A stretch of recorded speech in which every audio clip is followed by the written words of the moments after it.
All right, we'll go ahead and get started. So, to get started, I'm going to first read our um, first people statement, and then, we'll get into the nitty gritty of today's conversation. So, Toro University, California sits on the traditional unceded lands of the Karkin people, one of the 8 Ohlone tribes in the Bay Area that was a part of the unratified treaties of 1851 and 1852. Solano County is also the historic home to various tribes of the Patwin and Miwok people. So, uh, welcome to our Diversity Now series. We are getting towards the end of this batch of series. We did a series of webinars in the fall, and now we're doing a series of webinars in the spring. And it seems like the spring has definitely taken on an energy of its own, as we've had some really deep and in-depth conversations over the past few weeks. Last week, I feel like we unintentionally began to broach on the topic that we had this week, which is building equity for Black students, as we were talking to Dr. Shackelford and Dr. Bishop of Elite Public Schools. Our intention was to talk about their trilingual educational approach, but as they began talking, I just kind of went off subject because they were saying some really interesting things about just their approach and philosophy of education. And so we're happy this week to have Brother Chris Chatmon with us, the executive director of King Makers. And so, Brother Chatmon, do you have any words for us just as we get started? Wow, words, I guess. Well, appreciate you all teeing up the conversation. I think if there was words, given what's on my head and my heart, I know Oakland lost the King, tragically, that played in the NC2A tournament, who went to school, I believe, at Moreau. Although I don't directly know this King, I just want to send condolences to he and his family. His uncle actually works on our comms team. And so just, man, send positive vibrations, healing prayers to too many of us within our community that have suffered loss too soon.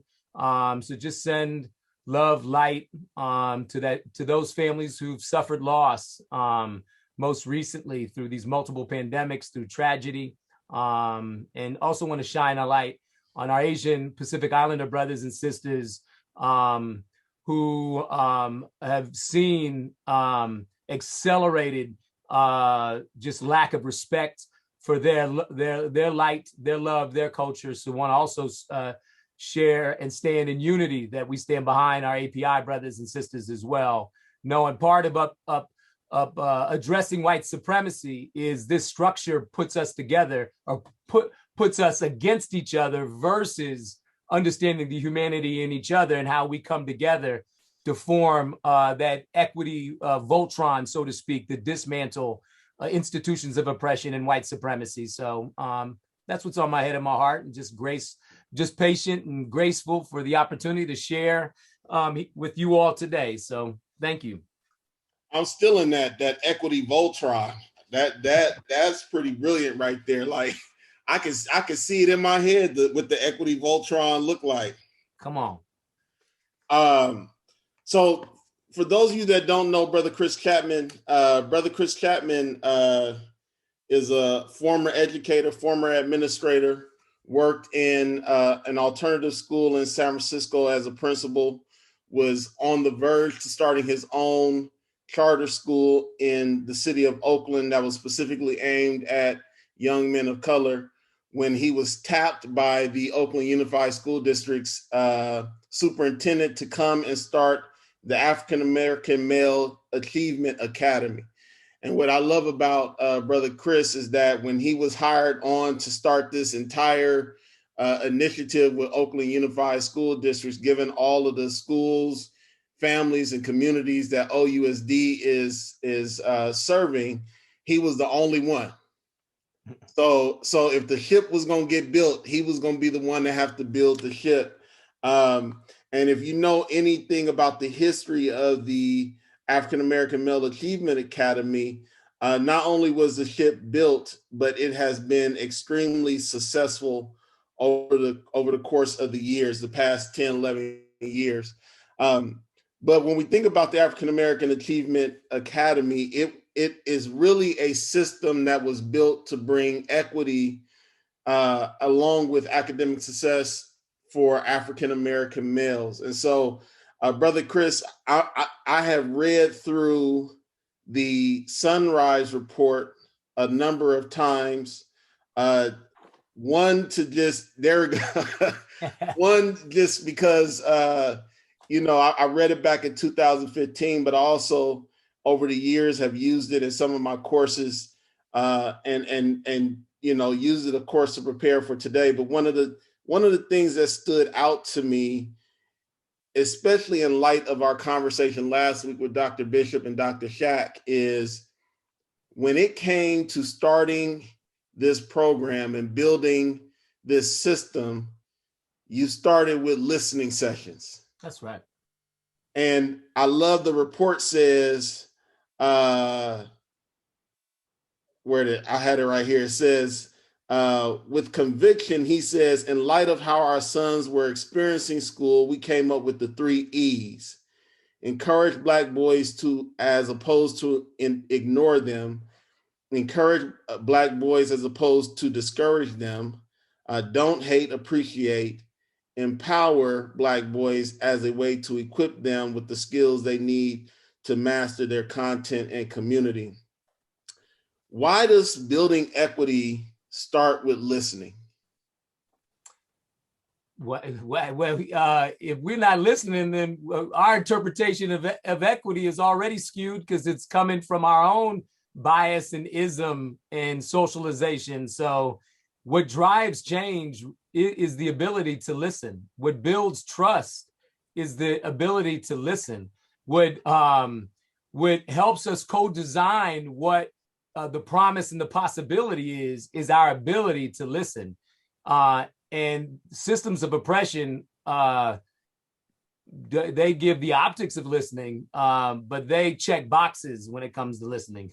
What drove our ideation and prototyping process for improving educational life outcomes for Black boys from preschool to 12th grade was listening to Black boys, both to drive what are the, you mentioned there was a school for Black boys that came and went. There was an academy for Black boys. The work I led was actually an initiative, African American Male Achievement Initiative. Then it became a department. But with that, there were some 30 different strategies, right? Because there is no one silver bullet. There is no one single entry point into a system. But what drove the complexity of different strategies, one was youth voice, Black children voices, Black male voices. Let me be clear. And part of our design principles with our kings was nothing about us without us. That if we're going to design something that ultimately Black boys were going to feel good about and see themselves in that process, they had to be the curators from the beginning, during, and ultimately at the end. And too many times these systems want to talk about equity and tokenize Black boys by creating a plan and then say, oh, well, we got a group of Black boys to listen to the plan and check that box. When in actuality, the designing of that plan, our kings should be at the beginning of that process and curate it to the point where the board has approved it, and then should be a part of the actualization and the writing of the administrative regulations. So all that to say, what drove our whole process, which are our 3 E's, engage, because too many times, and so a couple things in the spirit of listening, when we were listening, there were 3 things that came up that had over an 80% response rate. And we interviewed over 1,000 kings from kindergarten through 12th grade. And this was another thing that that really told us that it was a time now that adults had to really be quiet and move away and then really listen to what Black boys were saying within the first 3 to 5 weeks of school. So those three things that had over an 80% response rate and that drove everything we did was 80% of Black boys at the beginning of school saying that Black teachers, teachers and adults of any race, of any gender, were not engaging them. That then 80% of adults on campuses, when they engaged them as if they were bad, they were doing something wrong. And then the third data set that with an 80% response rate that our King shared with us was that they needed more Black male teachers. And so those three things actually drove why we came up with a Mastering Our Cultural Identity course, why we came up with the strategy to recruit, train, and retain Black male teachers, why we came up with this frame of healing the fish. It wasn't about fixing Black boys. Black boys are beautiful, brilliant beyond measure, but we send them into a system that the longer they stay in that system, they learn to take off their crown and bury it, and really don't know who and whose they are.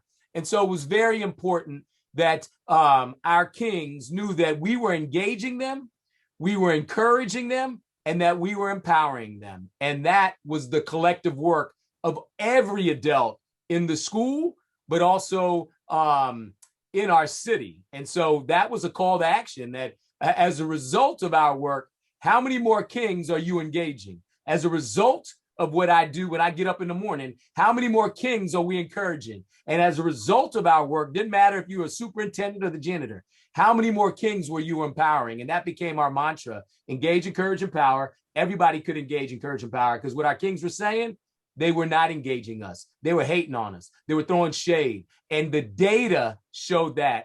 When we disaggregated all of the data around referral rates, suspension rates, referral to special ed, it was clear to us that the adults had normalized failure, and it became a self-fulfilling prophecy. All we talked about was Black children were this. It was always negative, but yet we didn't know that we had Black kings that were scoring perfect on state standardized tests. We didn't know that there were kings and queens that were graduating with 5.0. All these different things, the prevailing narrative was problematic. And we had normalized failure in Black children to the degree where Black children just thought that that's who didn't have, robust support systems, but that's the toxic ecosystem. So we had to inoculate our kings. Those were the African-centered courses and the leadership opportunities, while we dealt with this toxicity of Eurocentricity, of Eurocentric curriculum, of teachers who didn't know how to engage, encourage, empower kings, of policy that was zero tolerance and fueling and feeding the school to prison pipeline, of we didn't have a strategy around recruiting, training, and retaining Black male teachers. It was all what now we articulate as our drivers. But then what drove everything was King's voice. And ultimately, at the end of the day, we should be asking ourselves, did I engage a king today? Was I shining a light, or was I pushing them in darkness? And so that's the journey. We just codified those practices in Black Sunrise, Transformative Schooling, We Dare Say Love, the Griots, and many other publications. But I'll stop there. There was a lot of information, but appreciate that you took the time to read Black Sunrise in an amazing field influencing document that Dr. Vajra Watson, who then was at UC Davis, wrote that qualitative research that helped substantiate the work here in Oakland. I got a bunch of questions, as you may imagine, just from what you said opening up. I'm gonna begin with the most obvious question, which is how. And the reason why I'm asking you this is I think it seems to you and I'm making an assumption here, but I think it seems to you and I fairly simple and straightforward in how you engage kings, but not only how you engage them, but how you listen to them, right? If one of the first steps to equity is listening, like it seems to me that you understood, and I at least understand how you listen to young people, how you listen to whatever group it is that you are trying to provide equity for. But if it was that easy, it would be done more frequently and more regularly. And so, like, basic question. How do you even put yourself in a position to begin to listen and learn from our young people? Yeah, dope and deep question. I mean, I'm blessed to have been raised by a retired elementary school teacher, 35 years, my mom, Deloitte Saint Shaw. Excuse me, who and my dad, who adopted me, in a community that learned how to support me. They modeled what constructive listening is.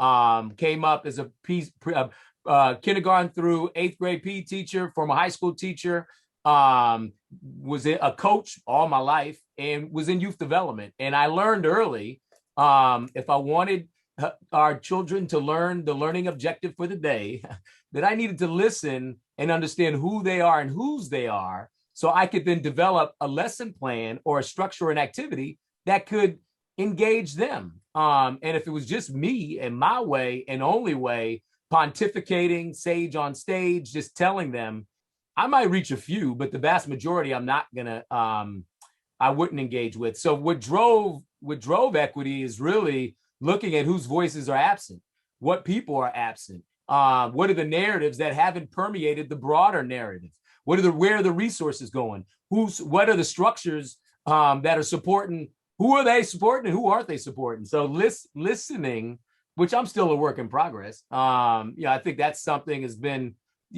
someone who will, God willing, will see 25 years of marriage in June. You don't get there by not listening. Having 3 sons and 4 nieces and nephews that at some points in our lives we've raised, listening is an asset. And so that's something in my own journey that I haven't perfected. I just know in order for me to move out of I, that I have to, and to create we, is that you have to listen. And so that permeates every facet of relationship, that permeates the necessary change that can reimagine systems, structures, conditions, that ultimately when our routines and rituals are nested in listening, in love, in relationship, the cure is in the culture. But right now, the culture is toxic for Black, brown, indigenous, really for all of us. I mean, white supremacy don't help any of us. So learning how to listen, brother, absolutely, full stop. We all need lessons in that. And when we listen, then we can support each other better. When we listen, we can understand the humanity and the similarity and the commonality in all of us. But white supremacy and all of these filters that divide and put us against each other have taught us not to listen, but to listen from I versus we. And that's a value system that's perpetuated by capitalism, Eurocentricity, that we have to get to more indigenous practices where the cure is in that culture. So how do we permeate out of a fully baked system that outlives all of us and begin to reimagine and redesign a system that sunsets white supremacy and these rituals and routines of me, and I, to indigenous practices of Ubuntu, of I am because we are. And in those practices, listening is at the core. Listening, not just listening verbally, but listening to your spirit. Listening to that third eye, that once upon a time we had more senses than 5 senses, but also white supremacy and colonialism has suppressed that muscle in indigenous peoples. And the more melanin you have, really the stronger the potential of how to flex that muscle. But Eurocentricity, that's a cold piece. It is suppressed the muscle that we used to communicate widely on, and that is that third eye spirit that they couldn't take from us, because the power of the drum of church, interestingly enough, or not necessarily the regiment of church, but what church meant to us, we were able to keep that going it through the most worst elements. And so anyway, that's my response. No, you said something in your response, and I definitely want to, we have a question from Dr. Mari Gray, and I'm gonna get to that in a second. But you talked about I am because we are, and it reminded me of this powerful, I guess it was powerful moments when I was in grad school. I got to be a TA for one of my colleagues. And every day at the beginning of class, he had us read the In Lakesh poem, the I am you and you are me poem. And we did it every single day at the start of class. And the one thing that I really appreciated about that is it was moving away from that Eurocentric mentality of I, to understanding our interconnectedness with each other and this idea of community. And what does it profit me to gain the world if my brothers and sisters don't gain it along with me? So, you know, it's I feel like, you know, these type of conversations just reinforce in me that my value system is the right value system to have. So Dr. Gray says, we read The Black Sunrise in our leadership program. I wonder how you think educational leaders could structure schools different to support Kings.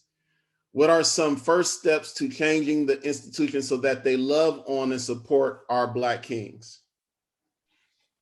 Wow. I mean, that's a beautiful question, first and foremost. Any decision that impacts the lives of a king should be there. One, at every leadership opportunity. So as we're scaffolding what that system should look like, in terms of legacy, who are you mentoring?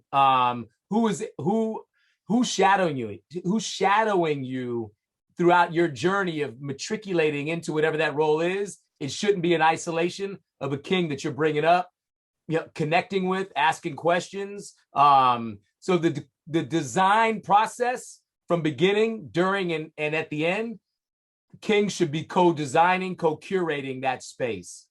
One.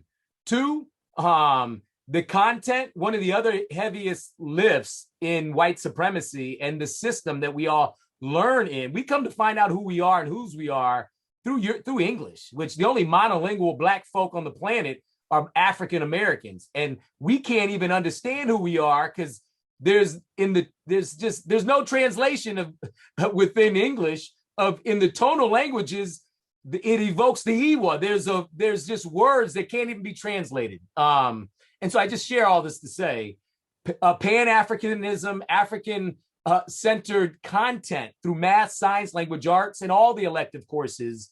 As we're co-designing these new systems, the curriculum needs to co-locate Afrocentricity, not Eurocentricity, through that as then Dolores Huerta, when I was blessed to do a talk with her, she came in, many folks know Dolores Huerta, and she said, "Welcome, Africans."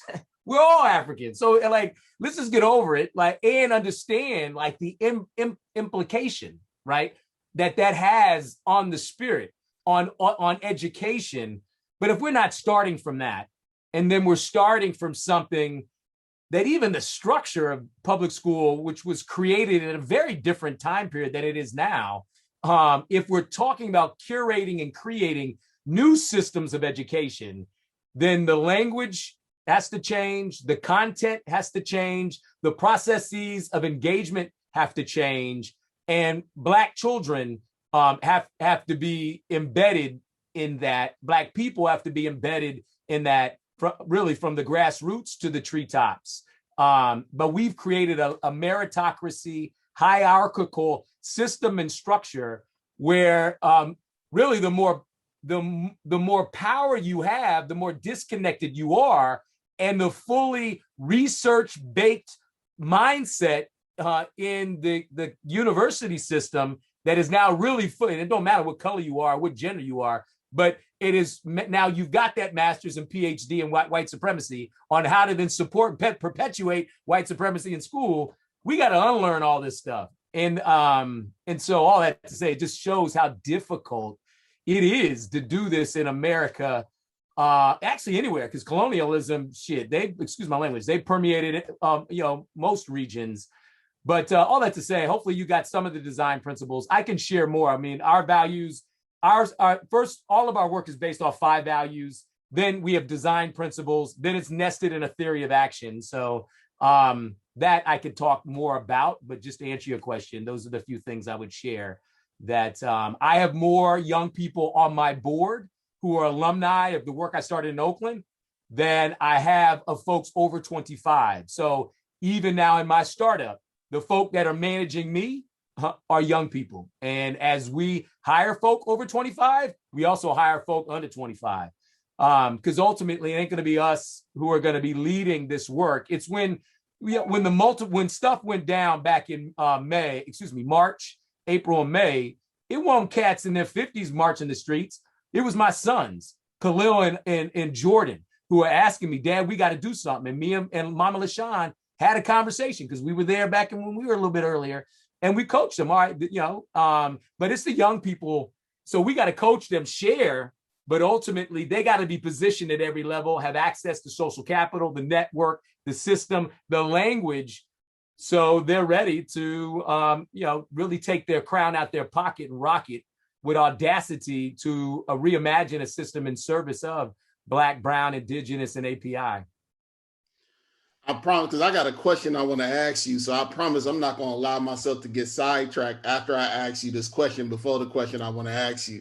But Dr. Gray says, this is such a blessing. My sons are listening, and it's so powerful to see two Black kings speaking about their experiences. We appreciate that, Dr. Gray, and we definitely send our love and admiration to your sons. You mentioned a number of times that Black kings should be a part of the curating and creation process. Absolutely. But I feel like, and I feel like that is such radical thinking, because, when I first was introduced to educational leadership, I remember a principal saying to me that I was like, it must be great to work with kids at an administrative level. And I remember her saying to me, well, my job is more about managing the adults than it is the children. And it was the first time that I was exposed to this idea that the higher up you went in administration, the less about the kids it became, and the more about the adults it be. Like you were managing adults. And so I say that because it's a radical concept to me to include young people as part of the curation process, particularly when we work in a system that wants to hear anything but young people's voice. We are intent on creating systems that make us comfortable, and not systems that are made with the young people not only in mind, but with their input that may potentially make us work a little bit harder. So I wanted to get your thoughts just on that. You hit it on the head. I mean, it's interesting. This is where the innovation in youth development, our youth, the folks that work in after school programs, before school, summer. I mean, what changed my life wasn't public school. I'm a product of public school, and I came out of public school, graduating with a 1.9 GPA, I had to go to community college. What saved me was summer camp. What saved me were brothers at Park and Rec, my neighborhood park, the boys club. This ages me. It was before it was the Boys and Girls Club. And those were folks that saw me, right? And they wanted to hear what I had to say. And they always saw me as, we use king as a term of endearment, but whatever the word was back in my day, for some it's scholars, it's leaders, but there was a word that actually made me feel promising versus special ed versus, you problem, all these negative things that we throw always on our kings, verbal and nonverbal. And so all that to say, for me, in my journey, it's always, if you want to move the group, you got to leverage the group. And in order to lead, you got to let go. And in order to move forward, you got to take the E out of ego. So always practicing that with my classes, that we could go farther faster. When I was teaching in Bayview, Hunters Point, San Francisco, at Thurgood Marshall High School, when it was a brand new high school, if them 40 youth were looking at Mr. Chatmon to be the end all be all, I'm like, y'all, we gonna get C's. But if we look to each other and all of us are like, look, here's the content, here's the scope and sequence. Now, some of us are good at talking, some of us are good at all. And so for me, Baba C, Brother Chris, Mr. Chatmon, all I did was then create the game plan on how to leverage the genius that we all had so we could come together to learn more and go farther faster. So I say that to say, I think white supremacy has us thinking that this stuff is radical or it ain't happening. And in actuality, it's happening far more. I mean, so even the work, I ain't done nothing that hadn't been done before. The work that I was blessed to lead in Oakland, shit, the Panthers were doing it in the 60s. Wade Nobles and Asa Hilliard were doing it in the 70s and 80s. Simba and Hawk were doing it in the Bay Area. The African Freedom School movement in Detroit, Michigan had 18 schools for our people. But once folks realized and they misinterpreted Title VI of the Civil Rights Act and said, oh, Detroit is doing reverse discrimination, they shut down. They had no achievement gap. Right. So all this to say that I'm not doing nothing really radical. I mean, it's I don't even want to say common sense, because common sense ain't necessarily, it all depends on who you ask, what's common and what's not. But what my life journey has showed me through understanding who I am and whose I am is I'm really just a vessel, and I'm doing work that has already been done through our ancestors. And my goal right now is literally to acquire as many batons and create as much opportunity with kings and queens so they can go further faster based on where I'm at in my journey. And so what drives this is youth voice. What drives this is every time we're making a decision, young people should be right at that decision. And anytime I'm assessing a young person, they should be assessing me at every level. And what happened, youth can tell you who are the best teachers, who are those teachers, black, white, or male, female, who can engage, encourage, and empower. Those are the folks we should be scaling their best practices. Those are the folks we should be listening to what they're saying, what they're doing, but we don't put a value on that. And we don't value youth voice. So as I moved out of executive director of African American Male Achievement into the deputy chief of equity, it was that I started feeling an emptiness. And so I launched the Student Leadership Council, and the language of liberatory design and what are the things necessary to address white supremacy. What I realized was I got kings from every school, one from every school in our middle schools and high schools, and we would meet every Saturday. And I was just working with them. They were working with me. Then they started presenting at their PTA meetings, at their school site council meetings, at their city council district meetings, at the school board meetings, and at the full wide city council meetings. And then people started listening different. They would turn Brother Chris off. Oh, that's just another angry black man, or that's just a brother who's talking this extreme stuff. But when our kings started sharing same language from their story, people started listening different. So much so they got invited to meet President Barack Obama. So much so that then we got to advise Arnie Duncan. So I say this to say that we got to stop silencing our young people and accelerate the opportunity for them to speak truth and power. And they shouldn't have to go to college to realize, damn, my kindergarten through 12th grade experience was a lie, and I have to unlearn all those 12 years. So I'm saying, let's start. And our kings in preschool, my son is a kindergarten teacher right now, and he's already given sprinkles to the kings in kindergarten, all of me. And they are getting it. And so why wait to college to take your first equity course? These classes, we need to write this into all curriculum now, full stop.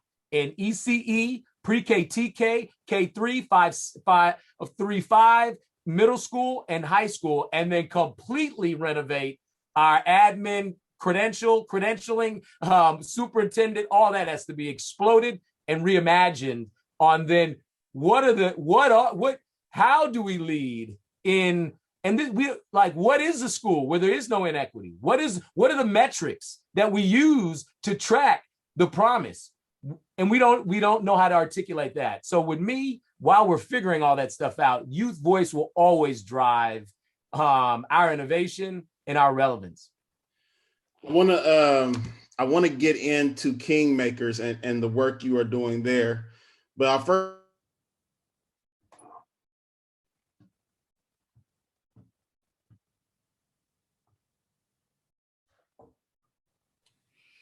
Oh man, when we lose Ijeoma, we lose our heart and soul. This is not good. Uh-oh. So I thought I froze. Nope. Ijioma's frozen. I'm sure he'll be back. Okay. Hi folks, this is Dr. Luis Santiago. I'm the director of the Graduate School of Education, and just like sitting here just basking in the conversation. So let me take you up on just that note about, revamping leadership. That's my wheelhouse, is leadership. I know Dr. Mara Gray is on the call also, and she's got obviously great depth there too. So, it's always one thing. And I think COVID has been a really good example, right? We always think about, we just need to blow the system up and start all over again, right? And then we had COVID, and it's like, hey, we have an opportunity. Like, let's start over again. And what do we do instead? We went to let's just sort of take what we know and squish it into this new space. And it's all been very uncomfortable and in my opinion, not terribly successful. And so when you think about an entry point for leadership, revitalization, where would be your first step? A first actionable, let's take a step in this direction that might have the potential for some momentum to really get us moving. Yeah. So when the pandemic hit, and a few things. So this is a good time for us to understand the historical implications. Post-World War I, II, Japan, Italy, when they were devastated, look at the innovation that was accelerated in their educational milieu. And I think we were given that opportunity here, but there's this desire to go back. And I'm like, no. So for me, again, the opportunity, and this is what Kingmakers did. Shoot, our milieu is schools, right? And when we couldn't do what we normally do, we founded a street team of young people, and they kept us relevant. We went to social media. Our young people started engaging folk in ways that young people aren't necessarily trying to engage us, but they will engage each other. And where were they interested? So forget locking them in the boxes of traditional math, science, language, arts, or instead, where are you interested? And so just tilling the soil of interest, then it was always disguised the vegetables. So we looked at ways just to convene safe space to hear what are you interested in, and then out of that, okay, how do you then disguise the vegetable?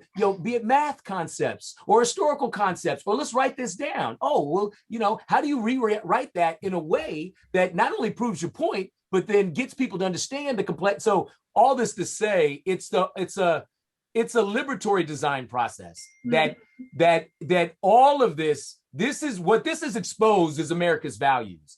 And what drives the liberatory design process, and good to see you back, good brother, and I know you were asking me about Kingmakers, but what drives Kingmakers of Oakland are our 5 values that we can't do this work in isolation. So our strength is in our support, this idea of collective genius, that when we're working in concert together and we're leveraging assets and identifying the curators of culture and working in service of Black children, we go farther faster.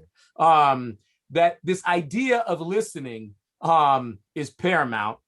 The idea of Afrocentricity, Pan-Africanism is important, but the number one centered value that drives all of our decision is King-centeredness, that the design and decision-making process, that young people have to be there at the beginning, during, and after. And so for me, what would be driving our ideation and prototyping really is we all go to young people. And what the pandemic did do, we were already struggling in these structures around engaging Black children and Black students at every level. This exposed the egregious disconnect because it became even more difficult.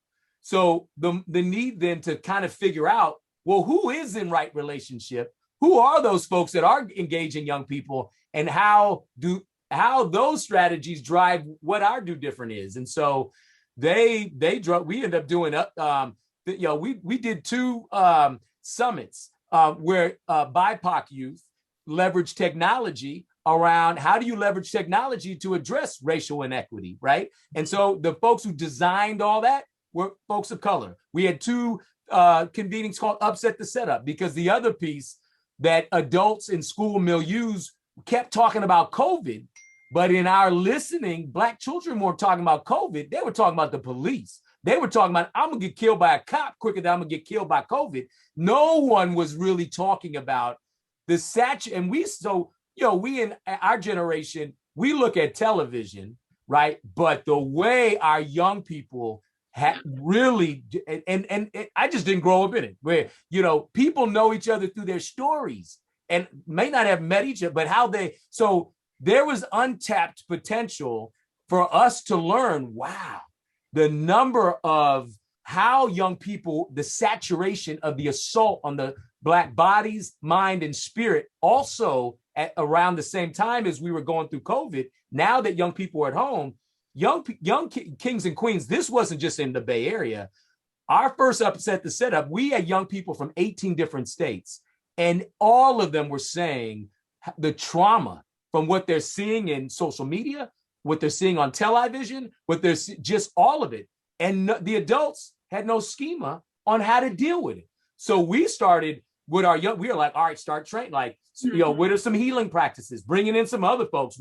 What could you do real time when a young king is saying? What are resources? So I say this to say that we've been in this really dynamic space over this past year, but who drove it and then drove it for us was our street team. And then what we were able to do during this time period, given the partnership we have with 7 districts in our learning collaborative, was to share these innovations.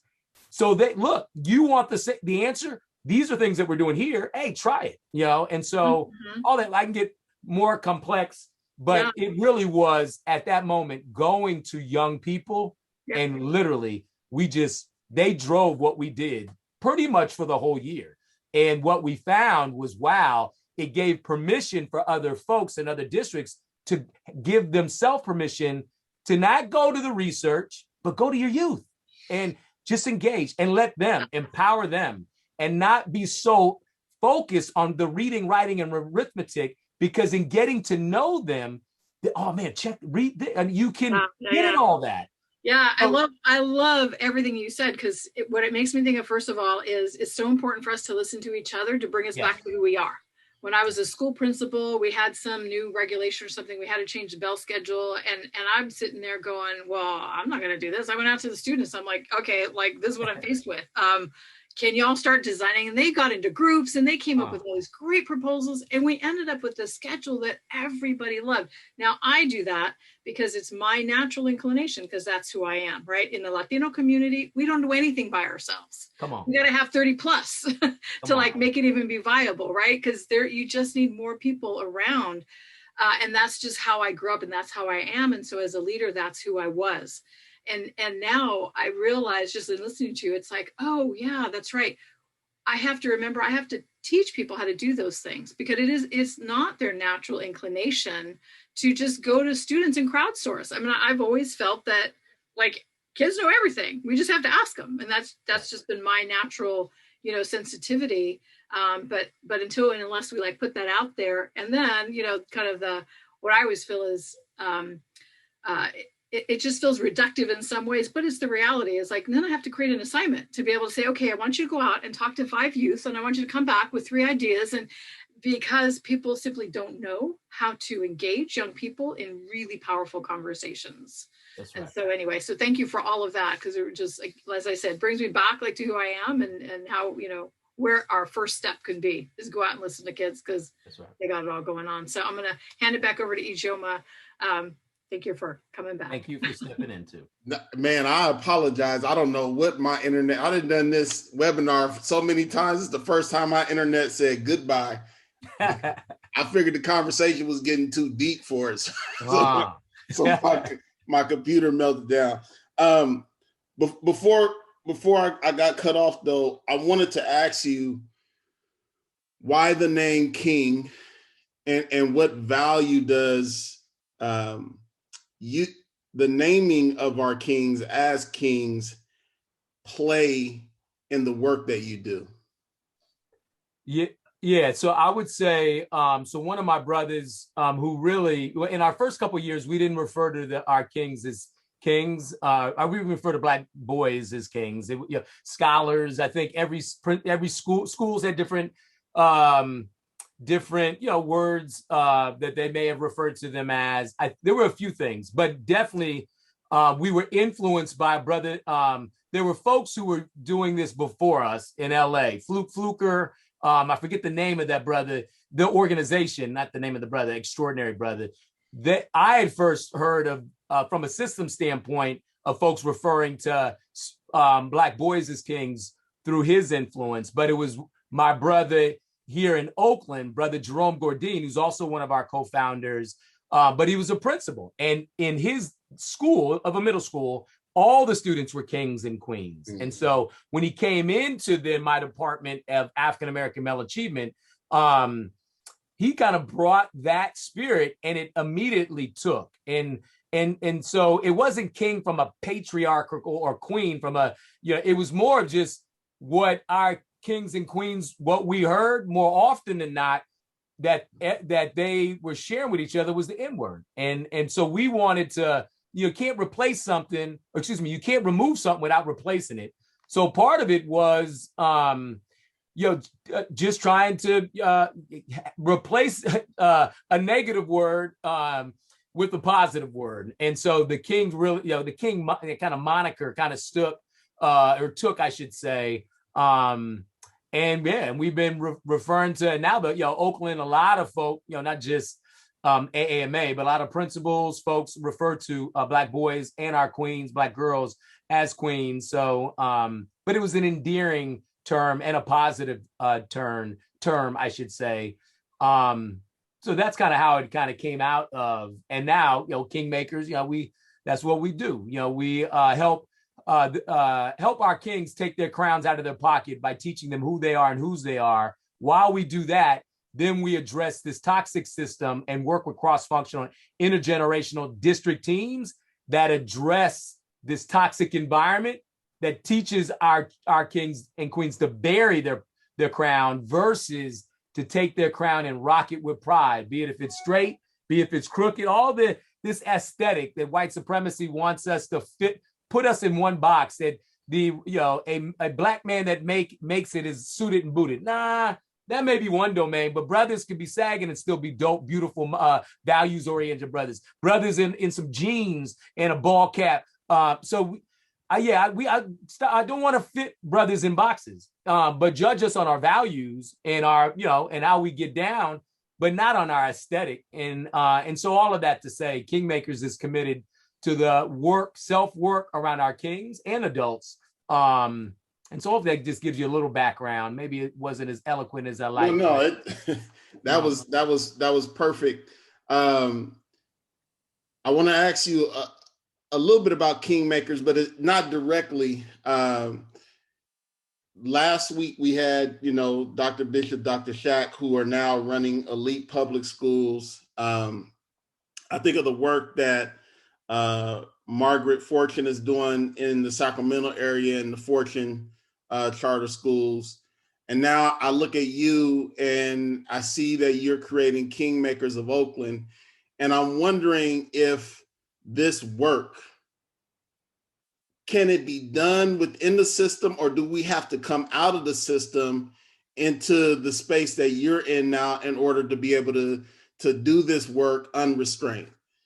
It's both and. I mean, for 30 years of my life, I've been an entrepreneur, innovating. I mean, not just systems of oppression and white supremacy are not just in public schools. They're in park and rec. They're in municipality. They're in every system. So all that to say that we cannot give up. For the vast majority of us are in those systems. So I think there always has to be an inside-outside strategy. I think I had come to a moment in my life when I realized what the Most High possessed within me and my moment of definition and what I had to offer that system. It was time for me to pass the baton. It was time for me to leave Oakland. I mean, my son still is, junior at Met West High School in Oakland. So I'm still in it on multiple levels and still love Oakland. And we have a contract with Oakland. So, but as far as being an in-district employee, yeah, I was clear that my next battle was outside, and it don't make it any easier. So just to answer your question, you need both. You need an inside strategy of folks that have the audacity to speak truth to power, knowing these systems outlive all dynamic individuals.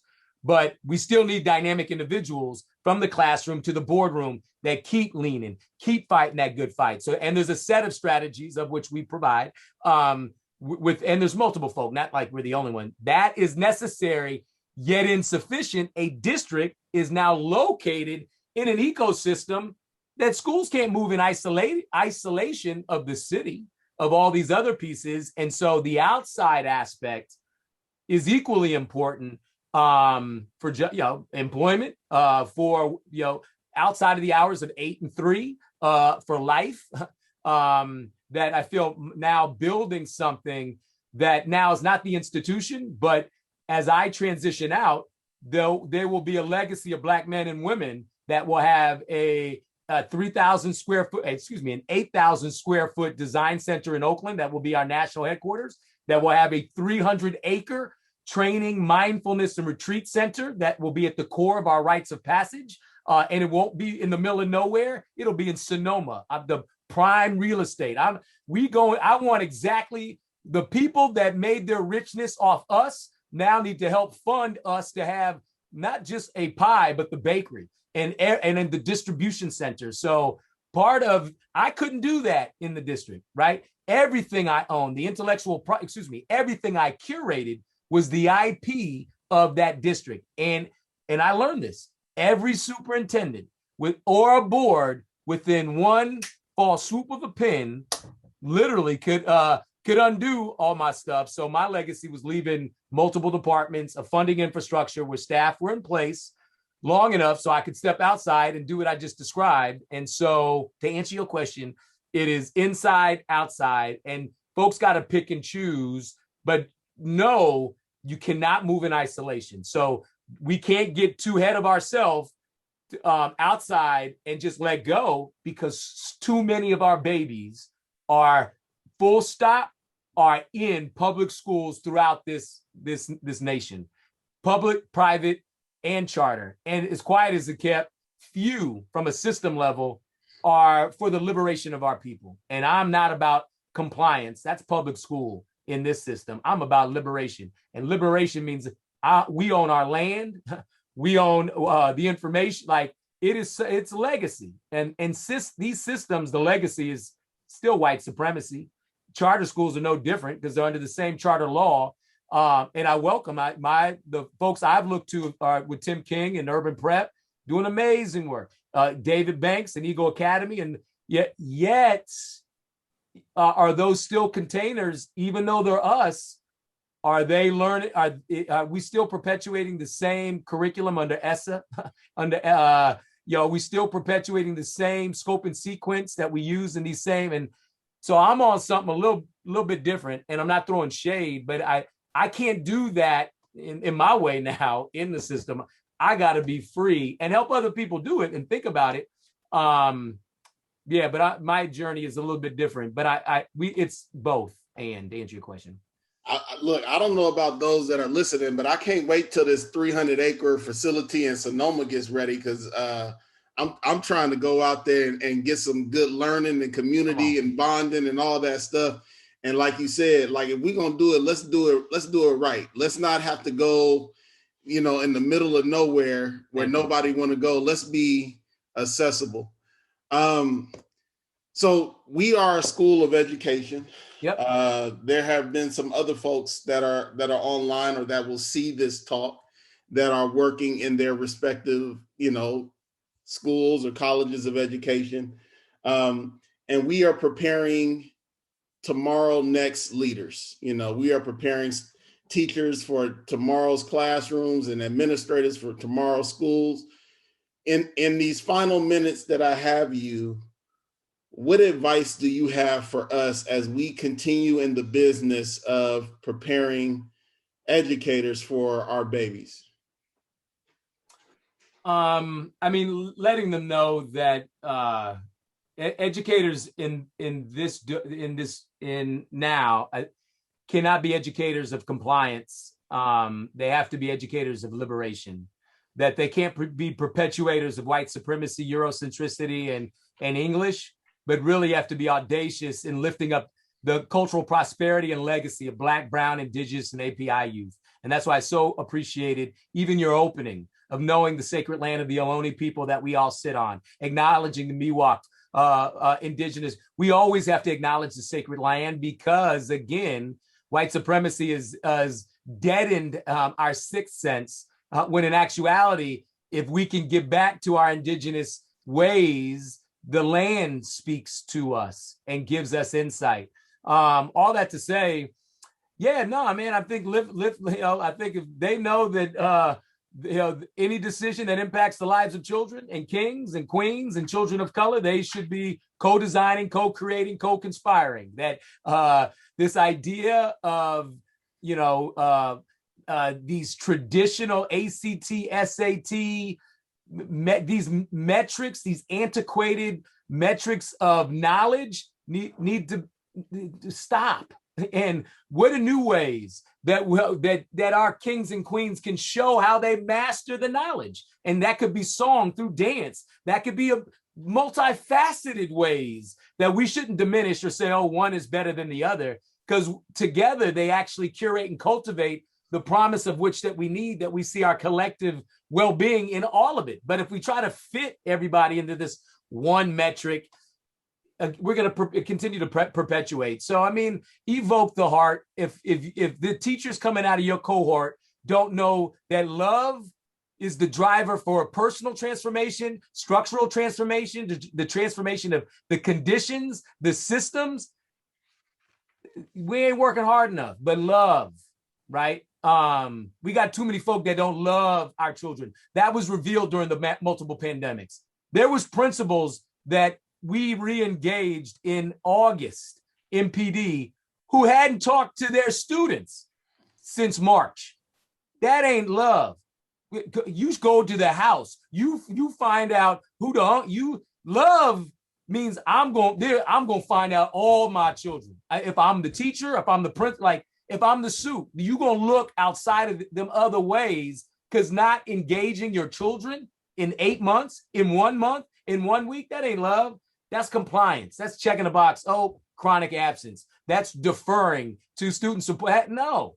So all this to say, like, making sure these people, your folk, your cohort, they've aligned their passion with their purpose, with their profession, because this is a lifestyle. Teaching can no longer be like, oh, I'll go be a teacher. Teaching can no longer be like, okay, I tried this, tried that. That didn't work. I'm going to go teach. Nah, that's not what time it is. We need people who, if they're going to fail, they're going to fail forward. If it's going to get messy, they're going to incorporate the mess into the message. They have to see the tomorrow in all the children, and every day be willing to ask themselves the difficult questions. And we're all on that journey. We all are learning. I haven't met a person that has figured this stuff, what we're doing now, out. And if they said they figured it out, they ain't figured it out. I'd be leery of them. And you don't figure it out in isolation of the people who you are trying to serve the most. So in your cohort, they should all have young people that they are huddled up with, that they're mentoring, that they're taking those research frameworks and highly research documents and frames, and then getting to their, either their children, their cousins, their nieces, their nephews, the kids on the block, folks. What's this mean to y'all? I mean, just breaking it down.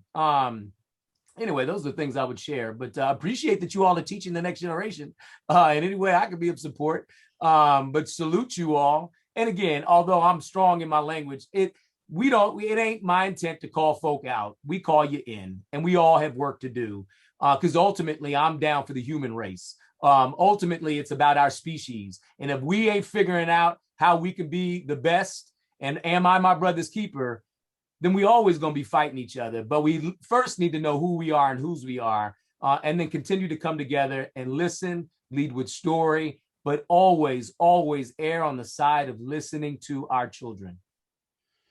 I think we may need to have you, if not teach a course for us, we're gonna have to have you guest speak in some of our courses, because I really feel like what you have just provided us today is something that our students really need to hear, but not just hear once. They need to hear. It needs to be heard over and over and over and over again, so that it's no longer something they think about, but it becomes a part of who they are as educators. And so we really appreciate you being here today. We appreciate your time and your effort and your energy. For those of you that are listening in, we have another great session next week. We have my brothers from Milpa that are going to come and have a conversation with us. They work with folks who were formerly incarcerated, helping them get back on their feet, and then ensuring that the generational cycle of incarceration gets broken. So you want to make sure that you tap in next week for that conversation. And then again, to Brother Chatmon, I know you're a busy man, so I just appreciate you taking an hour out of your day and speaking with us. This conversation was everything that we thought it would be, and then some. So thank you. Thank you, King. Keep shining your light. Nice to connect with all of you, Michael, Luis, and Brother Ijiomo. Most definitely. All right, everyone. We will see you all next week. Same time, same channel.